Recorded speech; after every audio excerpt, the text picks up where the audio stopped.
This lecture is about section 7.2 properties of DFT. We have seen that we can calculate DFT by using the following formula, which is x of k is equal to summation x of n into e raised power minus j 2 pi k n over n for k from 0 to n minus 1.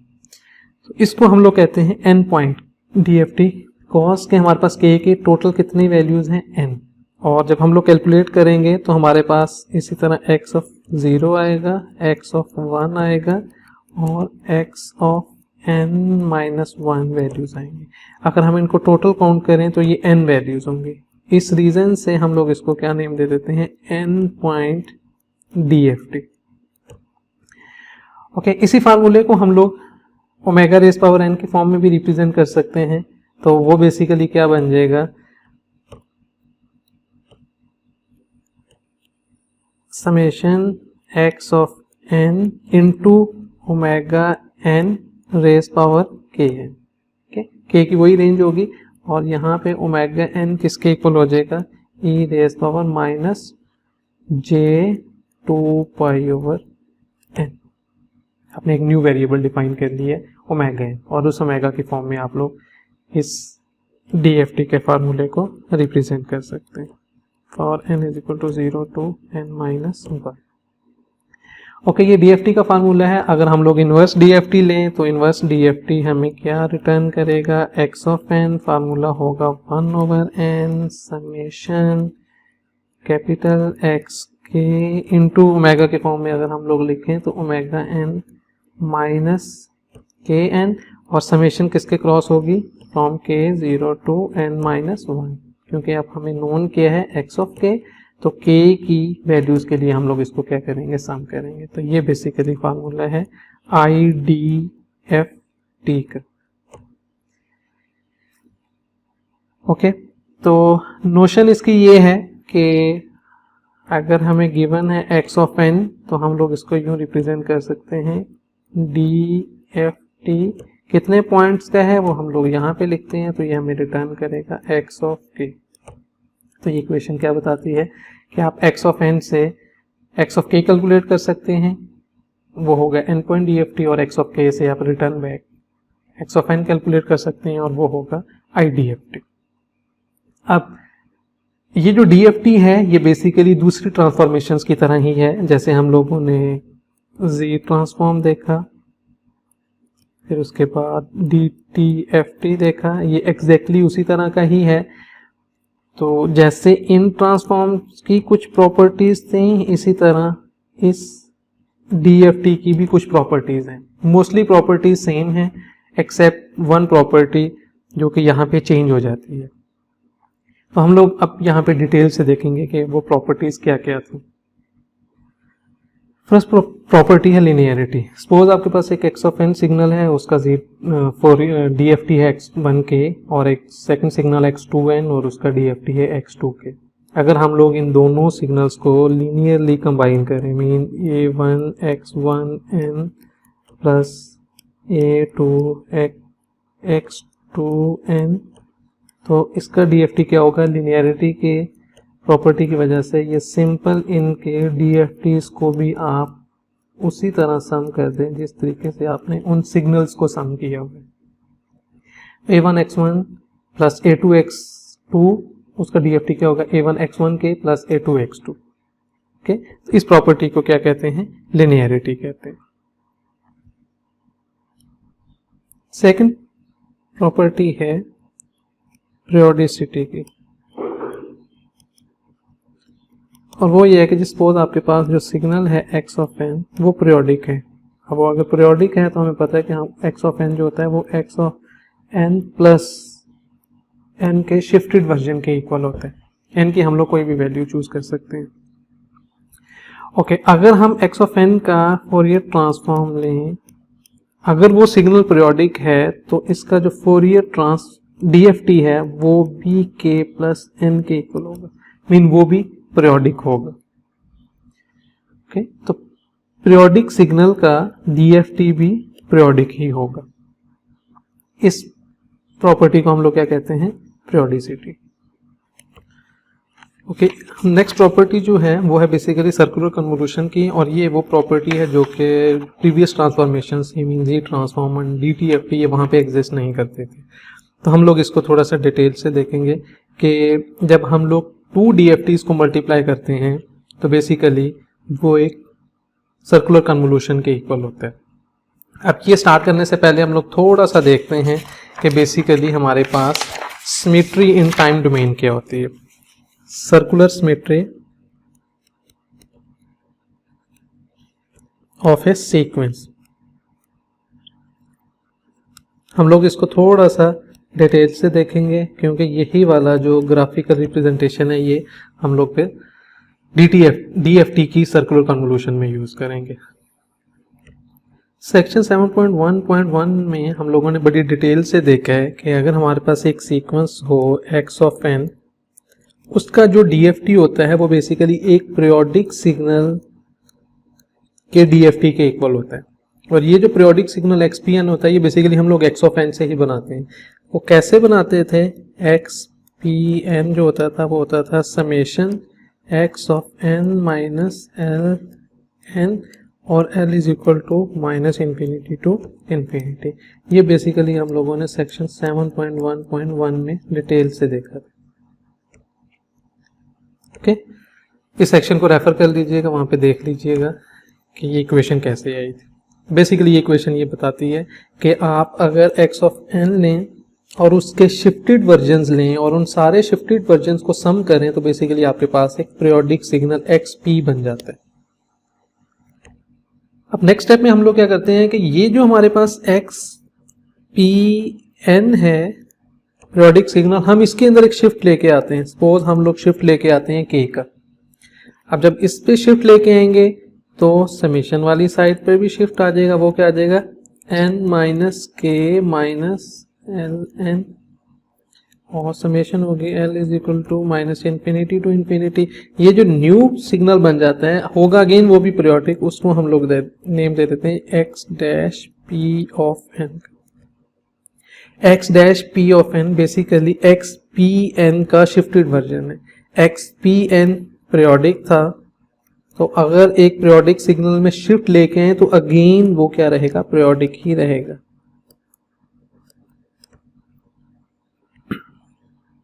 अब ये जो हमारे पास एक new signal आया है XP dash n, इससे अगर हमने अपना ओरिजिनल सिग्नल एक्सट्रैक्ट करना हो उसको हम लोग नेम दे देते हैं x डैश n। तो कैसे करेंगे कि हम लोग सिर्फ इस जो न्यू पीरियोडिक सिग्नल है इसमें से n सैंपल्स को हम लोग चूज कर लेंगे। n सैंपल्स को हम लोग चूज करेंगे और बाकी जो सैंपल्स होंगे उन सबको रिमूव कर देंगे तो हमारे पास एक सिग्नल आ जाएगा x डैश n। ये बेसिकली x ऑफ n का होगा लेकिन ये स्लाइटली सा शिफ्टेड होगा। अगर आप देखेंगे तो ये उसी x ऑफ n के इक्वल होगा लेकिन ये स्लाइटली सा शिफ्टेड वर्जन होगा उसका। एक एग्जांपल सपोज करते हैं हमारे पास x ऑफ n ये है, 0 के ऊपर उसकी वैल्यू है 1 2 और 3। ओके, ये हमारे पास क्या आ गया? n आ गया। अगर हम इसी का पीरियोडिक मीन XP बनाएं तो XP क्या बनेगा?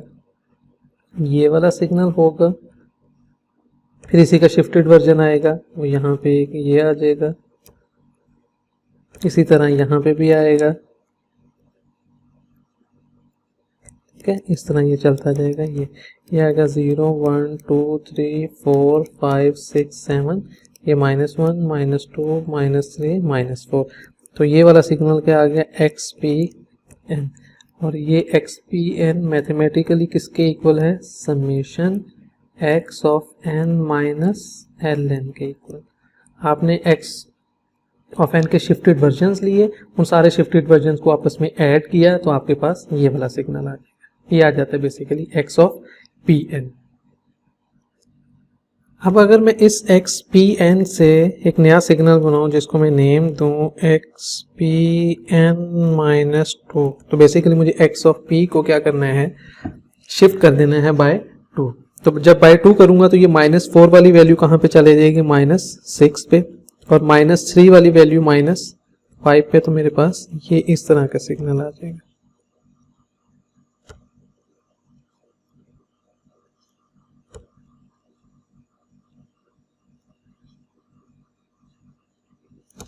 ओके, तो बेसिकली हुआ क्या है कि सारी वैल्यूज जो हैं वो लेफ्ट साइड पे बाय 2 शिफ्ट हो गई। ओके, तो ये बेसिकली हमने क्या कर लिया है, एक्स ऑफ पी एन से X of P N minus 2 बना लिया हुआ है। तो ये वाली वैल्यू यहाँ पे चली गई, -3 वाली यहाँ पे आ गई, -2 वाली यहाँ पे आ गई, -1 वाली -3 पे, 0 वाली -2 पे चली गई और 1 वाली -1 पे और 2 वाली 0 पे। 3 वाली जो है वो 1 पे आ गई है, 4 वाली 2 पे। बेसिकली सब वैल्यूज में क्या हो गया, एक्स एक्सिस के लॉन्ग 2 का शिफ्ट आ गया। ये क्या चीज बन जाती है, x of P N minus 2, जो कि बेसिकली किसके इक्वल है, summation x of n minus 2 minus l of n, और l is equal to -infinity to infinity. ये एक्स पी 2n है, इसको हम लोग क्या नेम दे देते हैं, ये वाला बेसिकली किस चीज के इक्वल है, X dash P of N के इक्वल, ये चीज है। तो बेसिकली ये वाला जो सिग्नल है एक्स पी एन बाई 2, ये है मेरे पास x dash P of n. Okay, अब मैं अगर इसके सिर्फ n सैंपल्स चूज करूं तो वो मेरे पास क्या होंगे, तो मैं ग्राफिकली जो n सैंपल्स चूज करूंगा वो मैं सपोज चूज करता हूं 0 से लेके अगेन 3 तक। तो ग्राफिकली अगर मैं देखूं तो मेरे पास ये क्या आ जाएगा,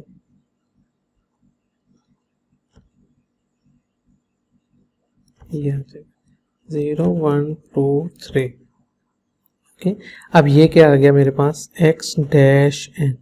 मैथमेटिकली हमने क्या किया है कि x डैश n किसके इक्वल है, कि आपने x dash p of n की values for n minus 1 to 0 mean n sample choose करने और बाकी सारों को क्या कर देना है, 0 कर देना। तो ये वाली चीज आ जाएगी। ओके, ये आ गया x डैश n। ओके, अब अगर आप x डैश n को x ऑफ n के साथ कंपेयर करें तो आपको ऐसे लगेगा कि ये है उसी तरह का सिग्नल, लेकिन ये थोड़ी सी जो वैल्यूज हैं वो आगे पीछे हो गई। ठीक है, तो हम लोग दोनों सिग्नल्स को यहाँ पे प्लॉट करते हैं। सॉरी, मैंने एक चीज गलत प्लॉट कर दी है। बेसिकली ये वाली जो 2 वैल्यूज हैं ये वाली मैंने गलत प्लॉट कर दी है। मैं इनको अगर रीड्रॉ करूं तो ये इस तरह की होंगी। ठीक है, 2 वाली वैल्यू यहाँ पे आएगी तो ये बेसिकली यूं है और 3 पे वैल्यू ये वाली है। ओके, तो अब नेक्स्ट हम लोग कंपैरिजन करते हैं कि x डैश n जो आया है उसका कंपैरिजन करते हैं x ऑफ n से। अब देखा जाए तो हुआ क्या है कि क्योंकि आपने शिफ्ट किया है 2 का, तो एक्चुअली ये वाला जो 0 है ये घूम के आ गया 3 पे एक दफ़ा। जब आपने 1 का शिफ्ट किया तो ये 0 वाला 3 पे आया। ठीक है, 2 वाला 1 पे चला गया, 1 वाला 0 पे आ गया और 3 वाला 2 पे आ गया। फिर जब एक और शिफ्ट किया तो जो यहाँ पे वैल्यू थी वो यहाँ पे चलेगी, ये वाली वैल्यू यहाँ पे चलेगी और ये वाली वैल्यू यहाँ पे चलेगी। ओके, यही चीज हम लोग यहाँ पे ग्राफिकली करते हैं। देखिए, मैं सपोज 1 का शिफ्ट लेके आता हूँ। जब मैंने 1 का शिफ्ट किया तो 0 वाला कहाँ पे चला जाएगा, 3 पे। ओके, तो 0 वाला 3 पे यहाँ पे आ गया। 2 वाला कहाँ पे चला जाएगा, 0 वाला 3 पे चला जाएगा। 3 वाला कहाँ पे चला जाएगा, 2 पे। तो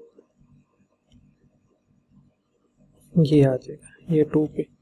3 वाला 2 पे चला गया और 2 वाला कहाँ पे चला जाएगा, 1 पे। तो बेसिकली ये चीज हो, ये वाली हो जाएगी, 1 हो गया और 1 वाला 0 पे और ये क्या हो जाएगा, ये हो जाएगा। तो ये बेसिकली मैंने किया है 1 का शिफ्ट। ओके, तो इसको हम लोग x of n minus 1 actually उसके इक्वल तो नहीं है जो हम लोग जनरली करते हैं, लेकिन हमने 1 का शिफ्ट कर दिया। चलिए यहाँ हम लोग इसको यूं लिख लेते हैं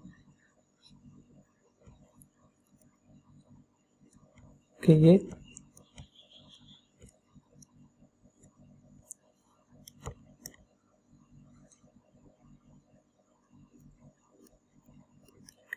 शिफ्ट बाय 1 हो गया। ओके, अब मैं एक और शिफ्ट लेके हूं इसी में, वो क्या हो जाएगा, 3 वाला 2 पे चला जाएगा, ये आ गया। 2 वाला 1 पे जाएगा, ये हो जाएगा। 1 वाला 0 पे जाएगा, ये हो जाएगा। और 0 वाला अगेन कहाँ पे आ जाएगा, 3 पे आ जाएगा। ओके, यहाँ से 1 शिफ्ट ये, 1 शिफ्ट ये, तो बेसिकली अब ये 2 के शिफ्ट से आ गए। तो ये देखें, ये वाला जो 2 के शिफ्ट से सिग्नल आया है ये बेसिकली इस सिग्नल के इक्वल आ गए। इस चीज को कहा जाता है किसी भी सीक्वेंस की सर्कुलर सिमेट्री। ये जो भी प्रॉपर्टी होती है, अगर सिग्नल इस प्रॉपर्टी को एग्जिस्ट करता है तो हम लोग उसको कहते हैं circular symmetry of A signal, या फिर उसी को हम लोग क्या दूसरा नेम दे देते हैं, सीक्वेंस। तो ये एक्चुअली उसकी सर्कुलर सिमेट्री होती है। जनरली ये ग्राफिकली रिप्रेजेंट की जाती है। ग्राफिकली कैसे रिप्रेजेंट करेंगे? ओके, सपोज हमारा ये एक्स ऑफ एन गिवन है, 0 पे वैल्यू 1, 2 और 3 पे वैल्यू ये है। अगर हम लोग इनकी वैल्यूज लें, ये है 1, 2, 3 एंड 4। ओके, जब हम सर्कल पे प्रेजेंट करते हैं तो ये वाला जो पॉइंट होता है, ये वाला पॉइंट ये होता है एक्स ऑफ 0। अब एंटी क्लॉकवाइज चलना है, ये होता है एक्स ऑफ 1, ये होता है एक्स ऑफ 2 और ये होगा एक्स ऑफ 3। अगर आपके पास ज़्यादा सैंपल्स होंगे तो आप इनमें स्पेसिंग जो है वो अकॉर्डिंगली रिड्यूस कर देंगे। तो बेसिकली वैल्यूज लिखें, एक्स ऑफ 0 जो है वो 1 के इक्वल, यहाँ पे 1 आ जाएगा, यहाँ पे 2 आ जाएगा, यहाँ पे 3 आ जाएगा और यहाँ पे 4 आ जाएगा। नेक्स्ट हमने ले लिया है x of X dash N, तो हमारे पास ये वाला सिग्नल आ गया। इसको अगर हम लोग सर्कुलर रिप्रेजेंट करें तो हमारे पास क्या होगा, अब जो ये वाला है ये अगेन ये एक्स डैश है, तो ये होगा उसका एक्स डैश 0, ये होगा एक्स डैश 1, ये वाला पॉइंट होगा एक्स डैश 2 और ये वाला पॉइंट होगा एक्स डैश 3। ओके, अब एक्स डैश 0 जो है वो किसके इक्वल है, 3, और एक्स डैश 1 जो है वो 4 के इक्वल है, और एक्स डैश 2 वो 1 के इक्वल है, और एक्स डैश 3 जो है वो 2 के इक्वल। अब एक्चुअली अगर देखा जाए तो जब आप 1 का शिफ्ट करते हैं तो आप ये सर्कल के ऊपर फोकस करें, ये ओरिजिनल जो सिग्नल है। जब आपने 1 का शिफ्ट किया तो आप एंटी क्लॉकवाइज सारे सिग्नल्स को रोटेट कर दें। जब आपने एक और शिफ्ट करना है तो एक और से शिफ्ट कर दें।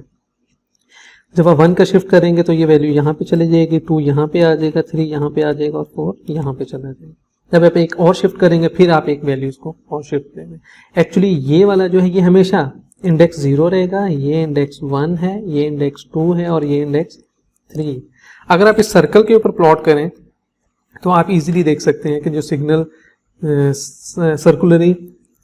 सर्कुलर सिमेट्रिक होते हैं वो आप इजीली यहाँ पे ड्रॉ कर सकते हैं। ओके, अगर आपके पास ये चीज़ आ जाए आप इसका फिर ये वाला इजीली प्लॉट कर सकते हैं। ओके, तो इस प्रॉपर्टी को क्या कहा जाता है, circular symmetry of A signal. अब मैथमेटिकली इसको कैसे रिप्रेजेंट किया जाता है? मैथमेटिकली हम लोग इसको लिखते हैं एक्स डैश एन जो है वो है बेसिकली मेरे पास x of n minus k comma module n. Okay, n होते हैं कि जो हमारे पास total number of data points होते हैं। ठीक है, इसको हम लोग यूं डिफाइन करते हैं और इसी को हम लोग यूं भी राइट करते हैं एक्स एन माइनस के एन। ये वो मैथमेटिकल मॉड्यूल नहीं है, ये स्लाइटली सी डिफरेंट चीज़ है, तो हम लोग मैथमेटिकली इसको यूं भी लिख सकते हैं। तो एन का मतलब है कि हमारे पास टोटल कितने डाटा पॉइंट्स हैं और एन माइनस के का मतलब है कि हमने उसको कितना सर्कुलर के ऊपर रोटेट किया। ओके, एग्जाम्पल के लिए हम लोगों ने अभी देखा है, जो प्रीवियस एग्जाम्पल देखी है तो वहां पे देखें तो हमने जो के रखा था कितने का शिफ्ट किया था, 2 का। तो के की वैल्यू हमने वहां पे कितने की रखी है, 2 की, और एन टोटल डाटा पॉइंट्स कितने थे हमारे पास, 4। तो उसको हम लोग यूं लिखेंगे कि एक्स डैश एन जो है वो किसके इक्वल है, x of double brackets N minus 2 module 4। Mathematically ये चीज बनती है, ग्राफिकली वो वाली चीज बनती है। ओके, अब हमें पता चल गया कि सर्कुलर सिमेट्री क्या चीज होती है। तो अब हम लोग देखते हैं सेक्शन 7.2.2 जिसके अंदर है कि जी मल्टीप्लिकेशन ऑफ 2 डीएफटीज जो है वो सर्कुलर कन्वोल्यूशन के इक्वल कैसे है। 2 डीएफटीज हैं तो हम लोग अज्यूम करते हैं कि हमारे पास 2 सिग्नल्स हैं। फर्स्ट सिग्नल है x of N, second signal है एक्स ऑफ 2n। इसका जो डीएफटी है वो x1 के इक्वल है, वो बाय फार्मूला हमें पता है, वो summation x1n into e raise power minus j 2 pi k n over n के इक्वल और n is equal to 0 to n minus 1 और x2 का जो DFT है वो किसके इक्वल होगा, again summation n is equal to 0 to n minus 1 x2n e raise power minus j 2 pi k n over n.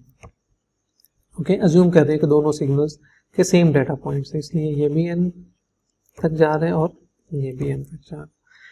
Okay, अब अगर मैं दोनों DFTs को मल्टीप्लाई करूं तो अगेन मेरे पास एक थर्ड DFT आ जाएगा x3 के, वो किसके इक्वल है, x1 के मल्टीप्लाई बाय x2 के। बेसिकली मैंने 2 DFTs को मल्टीप्लाई किया तो ये चीज आ गई। ओके, अगर मुझे DFT गिवन हो तो उससे मैंने टाइम डोमेन सिग्नल निकालना हो तो फार्मूला हम लोग क्या यूज करते हैं, इनवर्स DFT का। सपोज अगर मुझे x3 के गिवन है तो मैं उससे क्या चीज कैलकुलेट करना चाहूंगा, उसका टाइम डोमेन वर्जन, वो है x3n, तो वो किसके इक्वल हो जाएगा, फार्मूला वो हो जाएगा 1 over n summation k is equal to 0 to n minus 1 x3 k e raise power j 2 pi k n over n। ये बेसिकली IDFT का फार्मूला हमने यूज किया। ओके, ये चीज आ जाएगी। अब x3 की मैं वैल्यू पुट करूं तो वो वैल्यू क्या बन जाती है, वो मुझे पता है कि वो इक्वल है x1 इंटू x2 के, तो यहाँ पे क्या आ जाएगा, x1 के into x2 k into e raise power j 2 pi k n over n। Summation होगी k to 0 to n minus 1। Okay, आप x1 के और x2 के की वैल्यूज इस इक्वेशन में पुट करें तो आपके पास क्या चीज आएगी, वो हम लोग उस इक्वेशन को एलैबोरेट करके लिखते हैं। ओके, हमने ये वाली इक्वेशन लिख ली है। अब एक चीज हम लोग स्लाइटली सी चेंज करते हैं कि हम लोग जो x3n की बजाय हम लोग m यूज करते हैं, तो सेम इसी तरह यहाँ पे भी ये क्या हो जाएगा, m हो जाएगा। एक्चुअली हमें डिफरेंट वेरिएबल्स लेने, ठीक है।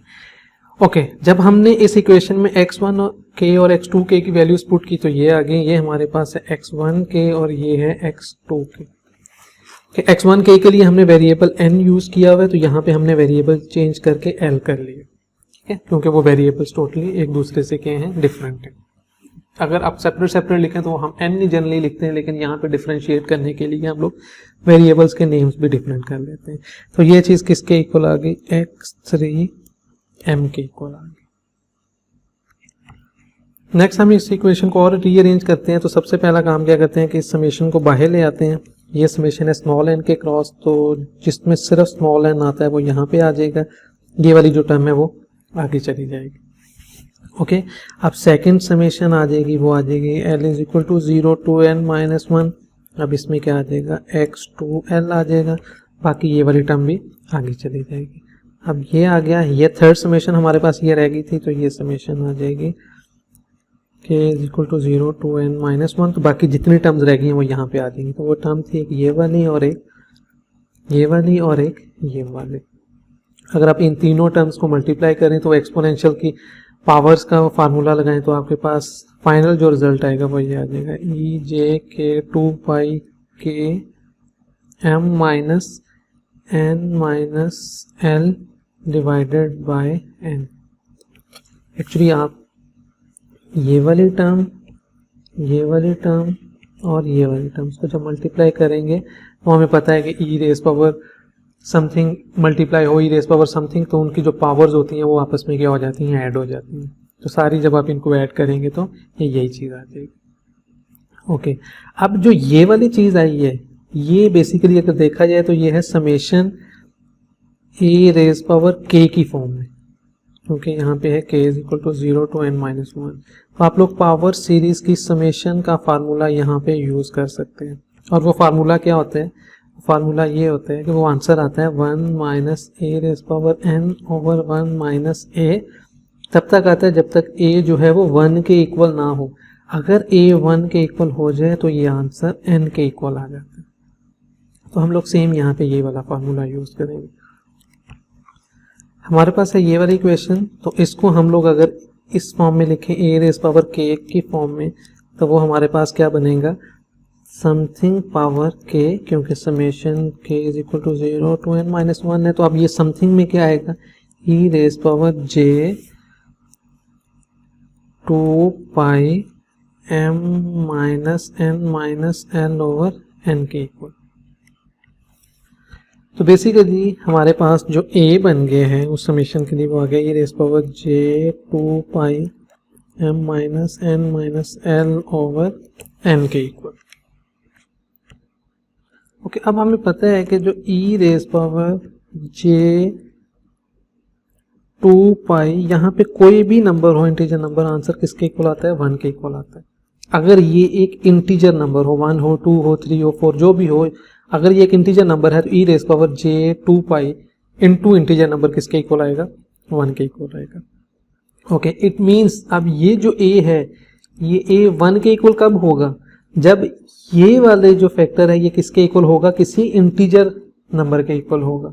और ये इंटीजर नंबर के इक्वल कब होगा, जब m minus n minus multiple होगा ऑफ n का।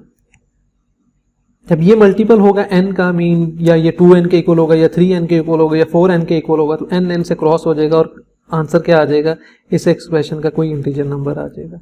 तो बेसिकली जब ये m minus n minus l जो है वो n का मल्टीपल होगा तो हमारे पास a किसके इक्वल आ जाएगा, 1 के इक्वल आ जाएगा। ओके, अब इस चीज का क्या मतलब है कि m minus n minus l जो है वो मल्टीपल ऑफ n।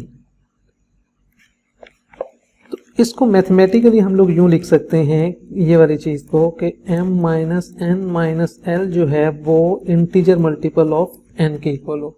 और यहाँ से अगर हम लोग l की वैल्यू निकालने हैं l, तो ये क्या आ जाएगा, m minus n minus p n के इक्वल।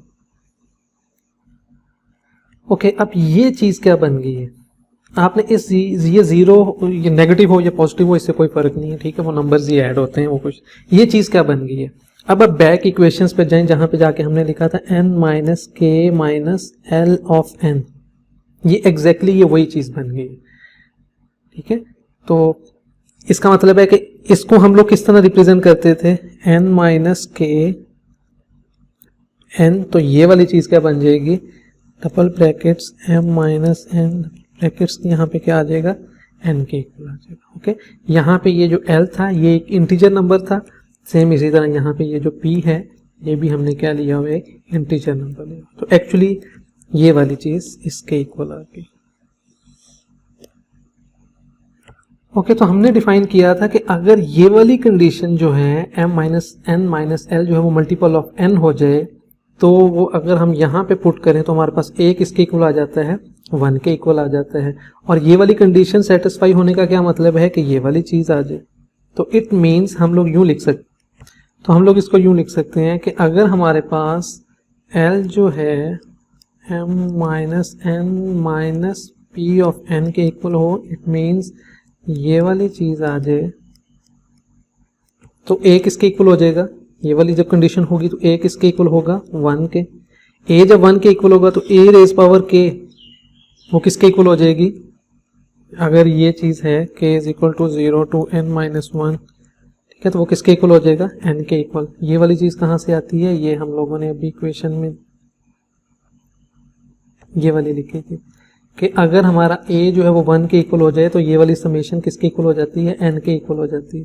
इसी चीज को हमने यहाँ पे यूज कर लिया कि अगर ये कंडीशन सेटिस्फाई हो तो a 1 के इक्वल हो जाता है। a 1 के इक्वल होने का मतलब ये वाली समेशन किसके इक्वल हो जाएगी, n के इक्वल हो जाएगी, और क्या हो जाएगा, 0 अदरवाइज। ओके, अगर ये कंडीशन होगी है तो अब हमारे पास क्या होगा, हम लोग बैक अब जाते हैं अपनी इस इक्वेशन की तरफ जो कि हमारे पास यहाँ पे आई थी, ये थी x3m। ओके, अब इसका मतलब है कि अगर वो वाली कंडीशन सेटिस्फाई हो तो ये वाली जो समेशन है इस सारी समेशन का आंसर किसके इक्वल आ जाएगा, n के इक्वल आ जाएगा। ये n इस n से मल्टीप्लाई हो जाएगा, इस l को आप रिप्लेस कर दें m माइनस n, जो बेसिकली अभी हमने डिफाइन किया हुआ है कि l किसके इक्वल है, m minus n double brackets n से। तो अब ये वाली इक्वेशन आपके पास क्या बन जाएगी, हम लोग नीचे लिख, तो अब हमने इस इक्वेशन को ये लिख लिया x3m, ओके, तो ये चीज़ आ जाएगी। ये वाली मैंने पहली टर्म लिख ली, ये है summation n is equal to 0 to n-1, और ये जो सेकंड समेशन है l इज इक्वल टू, ठीक है। और जो यहाँ पे टर्म आ रही थी वो तो बेसिकली क्या बन गई, n बन गई है। ये n इस n से कैंसिल हो जाएगा, ये टर्म्स रिमूव हो जाएंगी, ओके। तो बाकी हमारे पास ये बन के, अब इस साइड पे देखें, ये समेशन थी l के क्रॉस, अब तो यहाँ पे l की टर्म ही नहीं है, तो आप इस समेशन को रिमूव कर सकते हैं क्योंकि टर्म ही नहीं वहाँ पे बची। अब हमारे पास क्या आ जाएगी, n is equal to 0 to n-1 x of n into x of m-n2, ये चीज़ आ गई। तो जो बेसिकली हमारे पास अब x ऑफ 3 आ रहा है वो क्या होगा, ये क्या है, symmetric, circular symmetric signal of x of 2 है, उसको हम इसके साथ करेंगे तो ये क्या आ गई है, कन्वोल्यूशन का, ये कन्वोल्यूशन है बेसिकली, ठीक है। तो इसको हम लोग क्या नाम दे देते हैं, सर्कुलर कन्वोल्यूशन। जो सिंपल कन्वोल्यूशन थी उसको हम लोग लिखते थे x1n इंटू x2n माइनस के, इस तरह लिखते थे।